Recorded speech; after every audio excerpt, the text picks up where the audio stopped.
Hello everybody, this week I have been mostly driving the Audi RS e-tron GT, a fine machine and, amongst many other things, a wonderful Grand Tourer. However, I can't help but wonder whether 20-year-old Charlie is doing things a little bit better with his 10-year-old Jaguar XJ.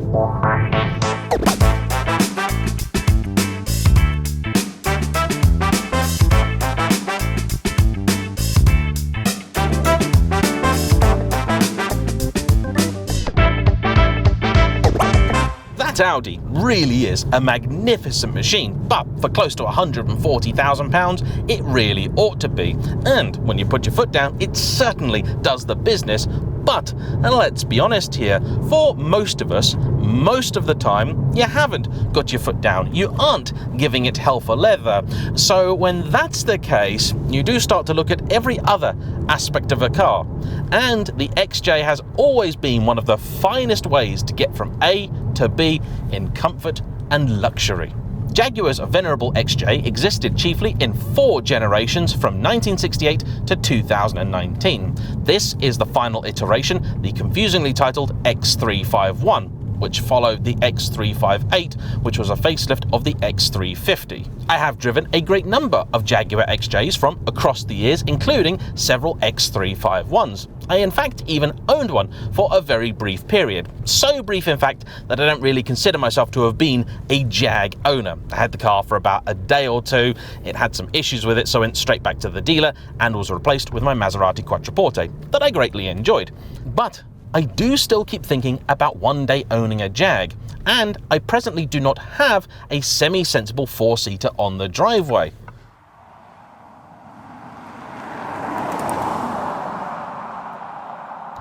This generation of XJ is one of those cars that is a constant thorn in my side on account of the fact that I really should probably buy one. In fact, I should buy one like this, the 3-litre diesel, which is very economical but also feature-laden. However, there's one big issue these cars have. They're not very pretty. And a Jaguar should be a good-looking car. Maybe not beautiful, maybe not elegant, but handsome at the very least. And this just isn't. From the front, I think it's absolutely fine. Looks somewhat like the XF, which is also a decent looking car, but it's that rear that just doesn't work. With this car, Jaguar are trying to update the model lineup, take it out of the 1960s, but also give the car a little bit more interior space, particularly in terms of the rear, and that's how you wind up with this very awkward side profile. Ian Callum's solution to try and hide the mass of the thing was to create these sort of floating C-pillars at the back, and it just doesn't really work. More confusingly, even on a black car like this, which I think really is probably the best colour for it and hides the size well, you still have flat black C-pillars. It's just odd. It doesn't make any sense whatsoever. Whether that's Jaguar cheaping out or they somehow thought that it was going to make a difference on a black car, I really don't know, but it just isn't a looker. I know not everybody is in agreement with me on that one, so hop into the comment section and tell me, is this a pretty car or not? But here's the thing, I keep telling myself that it doesn't really matter. It's a big executive saloon. Very few of them are pretty. In fact, the only one that is, I think, a real looker is probably the Maserati Quattroporte, and I've had one of those, and yeah, great car, but where that failed, the Jag succeeds, and oddly, vice versa, I think. So let's get down to the nitty-gritty. Let's talk to you a little bit about this car. The X351 was introduced in 2010, having been debuted in 2009. It was introduced by L. Macpherson and Jay Leno. Odd combination.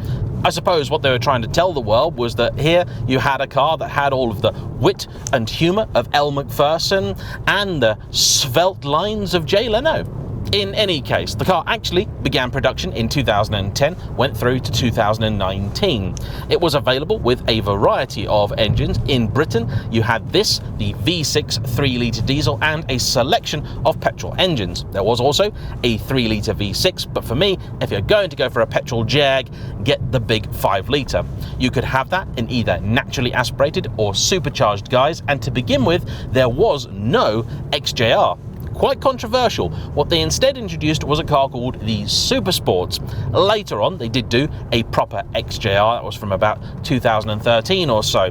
That lasted through the entire model lineup and finished as the rather wonderful XJR 575, named for its power output. Yeah, close to 600 horsepower.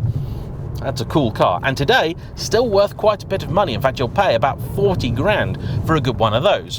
One of these, an earlier 3-litre diesel, you can have for quite a bit less. In fact, in the classifieds, they start at below £10,000. This example would command a little bit more, around about £15,000 or so. It's a 2012 XJL, so that's the long wheel base, which gives you about 6 inches more in the car and gives you a rear that has plenty of space for passengers. It's the 3-litre diesel variant, and it's the portfolio trim, which isn't the base model that was confusingly called luxury, but also isn't the top model. This apparently was an ex-Jaguar director's car and is very well specified. Though I couldn't tell you exactly what's optional or not in this car, most XJs do seem to be fairly well specified. You have acres of leather in here, and I love the two-tone cream and black. It really lightens the car and gives it that feeling of space and airiness. That's something the Audi is sorely missing. These wood veneers also really suit the car. Years ago, I'd have hated stuff like this. Now, I really love it. I also really appreciate the little styling cue Jaguar put in these that was then replicated in the XF, where you have your veneer moving from one side of the car all the way round to the other. It does feel truly properly special in here. If this were an Audi or even a Porsche, it's at this point where I'd go, this bit down here is rubbish though. But no, this is still leather or vinyl or something fairly nice to touch. And the only bit of nasty black plastic I've found is hidden behind the door. So you can't even see it unless the door's open. And I think I'll give Jaguar a free pass on that one. Interior space is excellent, loads of legroom for passengers in the back, as you'd hope from a long wheelbase model.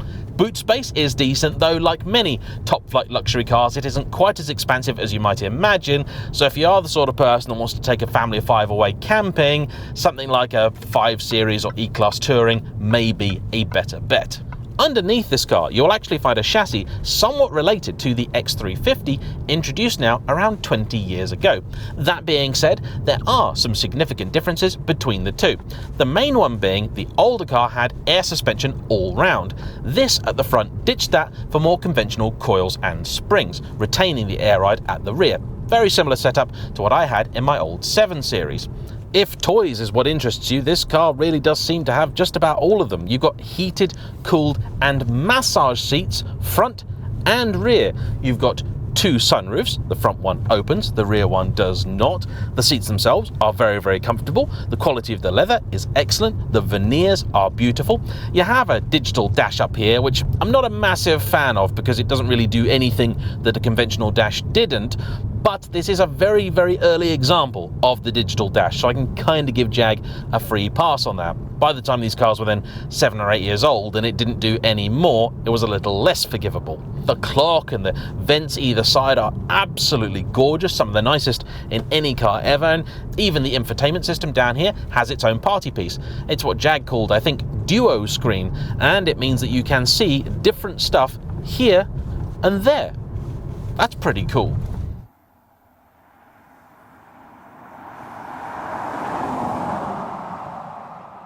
Fuel economy is decent. Charlie's been averaging about 38 to the gallon, and bear in mind he's 20, so he's probably been enjoying this car quite a bit. The tank is also a good size, 82 litres, giving this car excellent range. Well over 600 miles is very achievable. Even insurance isn't all that expensive. Charlie previously had a Peugeot 208 GTI, much more the sort of car you'd expect a 20-year-old to have, and this is only a tiny bit more to insure, and that's declaring the tuning box that he has fitted. For the purposes of today's video, I've got that turned off, but even so, it's less than £900 for him to have this car insured for a year. That's fantastic. I was expecting him to say 2 or 3 grand, but no. I suppose that's because not many 20-year-olds drive a long wheelbase diesel Jag. These initially sold really quite well. You can tell that from the number of 10-year-old examples currently on Auto Trader. Sadly, come 2019 and Jaguar cancelled the XJ. and subsequently cancelled its electric replacement as well. I expect the reasoning behind that is simple. The big, luxurious saloon is now a somewhat outdated concept. In the last few years of its production, Jaguar were only selling something like 300 of these a month globally.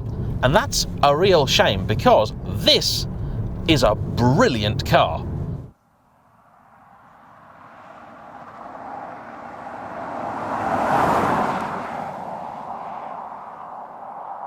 I know that I haven't really talked much about what it's like to drive, so let me give you that. The steering is decent, on the light side as you'd expect from a big Jag, but with a little bit of communication, with a little bit of feel. These earlier cars are hydraulically assisted rather than electric.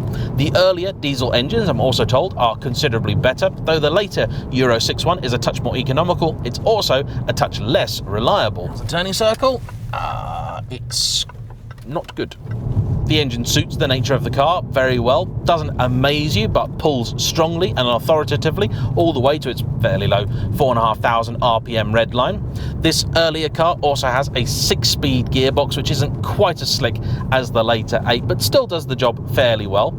Apparently, they were also a little bit less reliable than the later 8 as well. In 2012, not long after this car was built, a number of changes were made to the car, including the introduction of the 8-speeder. So for most people, I'd say try and get a car post 2012. In 2015, there was a somewhat more significant facelift, though again, in the grand scheme of things, it was still fairly subtle. It was only in about 2017-18 where they finally got the more modern Jaguar infotainment, so if you do want a car that's got all of your current functionality, like Android Auto, Apple CarPlay, try and buy one of the very last of line. Sadly though, they still command quite a bit of money. That being said, this early example is still a car that possesses many fine qualities. It's not actually as comfortable as you would hope for. It's just that little bit more firmly sprung than I think it needs to be. My XJR was very much like that, and I thought it was an XJR thing, but apparently no. It's a shame really, and it's a very un-Jag-like quality. The upside though is that it means that this 1.8 ton executive saloon will go around a bend like it really shouldn't. And actually, that curb weight is also a lot lower than it probably should be, thanks to this car's all-aluminium construction. It is in fact significantly lighter than the XF of the time, which still had the all-steel platform inherited from the S-Type.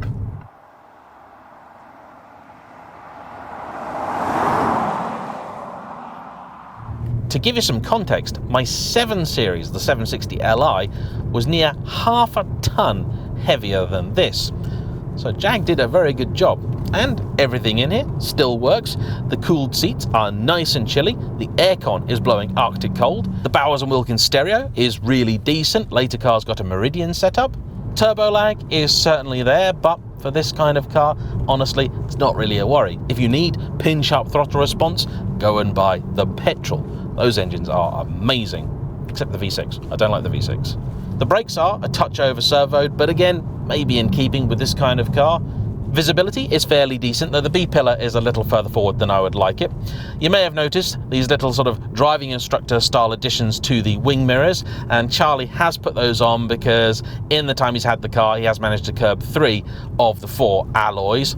These, I'm told, help, and to be fair, I can see where he's coming from. You cannot see the rear wheel at all from here. Handily, it does have parking sensors, front and rear. It's also got a reversing camera too, not very high res, but it works.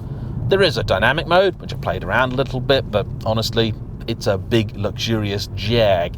In the XJR, makes a difference, but in this, not really much point, to be honest. Makes the car a little keener to change down gear. That's the main thing you're going to notice. So for sportier driving, I suppose it's worth it. Rest of the time, just don't bother. The one big issue Charlie has encountered: Jaguar dealers. He had to do the cam belt on this. The diesel has a belt. All of the petrols are chain driven. The initial quote was rather high, about £1,700. He managed to then get that down to less than £1,100 by going to another, still main Jaguar dealer. They also told him at the same time that many of the bushes at the rear needed doing, something very common with larger cars, and they quoted nearly 3,000 quid. He is soon getting that done at a specialist who are charging just over £700. The labour rate at Jaguar dealers is somewhat extortionate, and that really is a shame, because I think they should be doing a lot more to support customers with their older cars.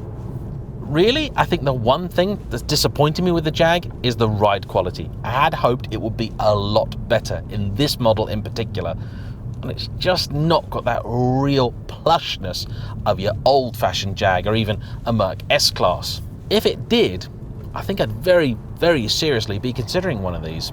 Shamefully, this is actually outclassed by the XF, which rides much better, much more like a Jag. Oh, and that also has the proper Jaguar logo on the wheel with the Jaguar looking at you. This one, it's leaping off to the side. Just cowardly. I don't like that. But I cannot fault the logic of a 20-year-old who says, you know what, I looked at a Fiesta ST, and then I looked at this, and thought, who in their right mind would buy the Fiesta? He's right, you know.